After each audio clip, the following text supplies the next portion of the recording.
I have to admit that almost every character in Attack on Titan has a good and reasonable sense of development in a lot of different aspects, like the way they think, how they act, to name but a few. On the other hand, I must say, it's the feelings which leave a lasting impression on readers of this manga.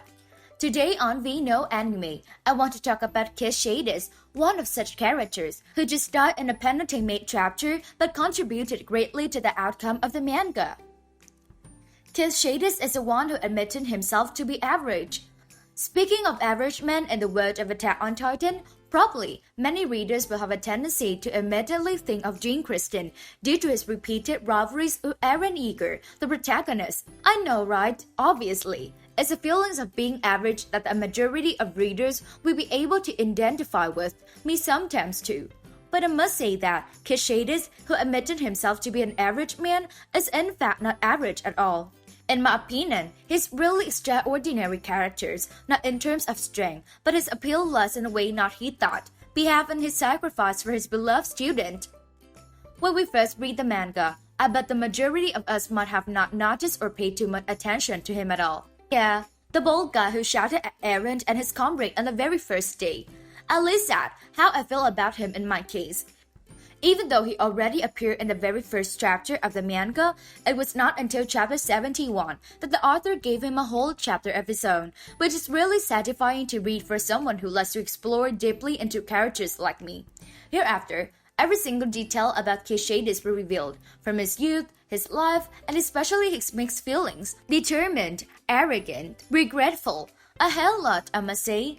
Initially, Keith Shadis was formerly the 12th commander of the Survey Corps, but later resigned to become the head instructor of the Military Training Corps. An interesting fact is that he was a direct predecessor of Erwin Smith, and he was also the first in the Corps history to ever quit the position of commander before death.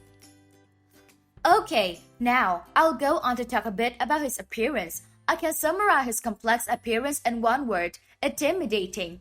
Keith Shadis is considered the tallest character in the manga, 198 centimeters, which gives him an impression of being intimidating as well as frightening.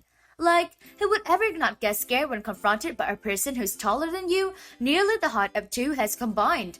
Also, he has wrinkles on his forehead and dark circles around his eyes, and a small beard growing from his chin, which are perfectly suitable for his rough look, considering all the things he experienced in the past. Oh well, now comes the typical sense of freedom and exploring things. Like our protagonist Eren and his best friend Armin, to explore the outside world is about intimidating man's heart desire. In his early days, Keith Shadis was shown to have developed a special fascination for the outside world and a burning ambition to explore the world beyond the walls. Like any other Survey Corps member, he became an object of ridicule, being laughed at and referred to as an idiot who was wandering around looking for death instead of leading a safe and simple life within the walls. Regardless of this, he joined the Survey Corps and hereafter became more and more self-righteous, often considering himself to be different from everyone else in the walls, whom he called average man. So, what makes him become so arrogant and overestimate himself so badly, huh? It was a fateful day when he met Grisha Yeager that reinforced his belief as well as bolstering his self-righteous personality. It all started when he accidentally found Grisha Yeager, who was wandering outside the walls, being all red and blissfully ignorant of the world in the Paradise Island. He then taught Grisha everything inside the walls, and at the same time, he received Grisha's words of high praise, saying that people in the Survey Corps were the wisest and bravest of all. It's true, indeed. God forsaken. Here came the most conceited man ever. Since then, he began considering himself to be the chosen one as his arrogance grew more and more. The unpleasant part is that he started to look down on people and dismiss the ideas as strategies of his subordinate, one of it with Erwin's long-distance enemy scouting formation.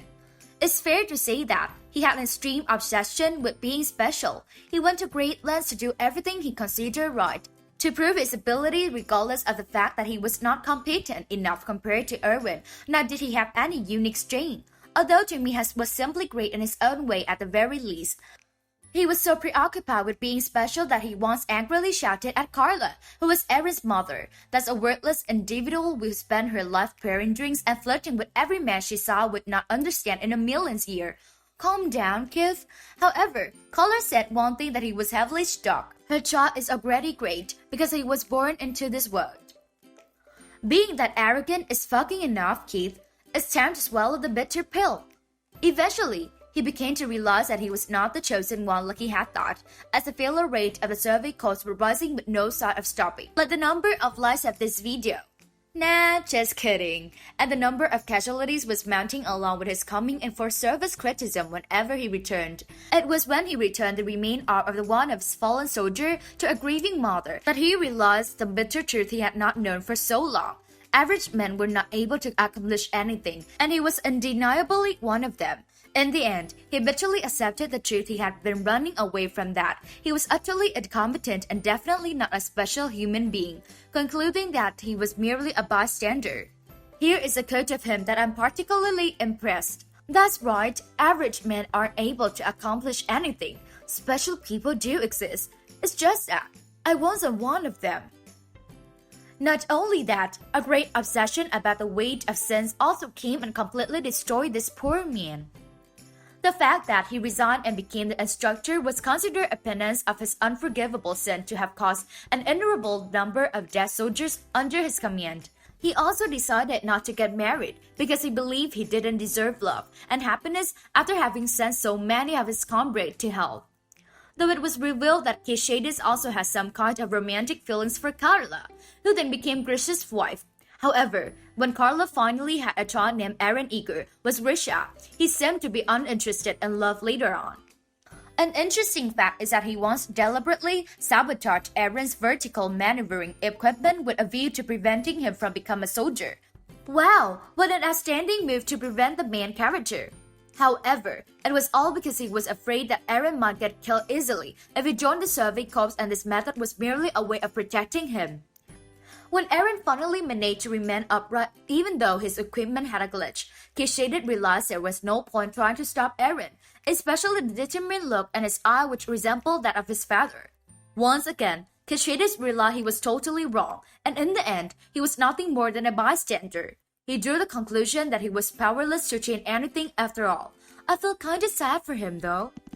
However, Keith Shadis is really competent, excellent when it's come to being an instructor. I have to admit that he's second to none in terms of training. After appointing Erwin as a new commander of the Survey Corps, he proceeded to work as a head instructor for the Military Training Corps. He was responsible for training young people to become soldiers, which is a relatively difficult task, but he proved to be excellent at this, as both new and old students have great respect for him and even scared of him. You guys remember? Sasha wouldn't dare to sit down at the same table with him even though she already graduated. I guess he was also impressed with her too, since she gave him not even a half of potato. So, as an instructor, he depicted himself as being extremely imposing, strict, and of course, frightening. He proved to be extremely good at forcing trainees into submission and fear, usually with his raucous shouting along with his intimidating appearance. What is noticeable about him is that he's really observant and discerning when it's come to assessing trainees. Based on a variety of factors such as expression, mannerism, actions, and abilities, he could tell a lot about almost every trainee's personality. Incredible, huh? And here, a remarkable aspect of him, Keith Shadis is a truly dedicated and selfless teacher with great sacrifice for his student. Notwithstanding the fact that the number of his appearances in the manga is relatively few, every avid reader can tell that Keith Shadis was a devoted teacher who loved his students endlessly and sacrificed enormously and selflessly for the sake and the future of them.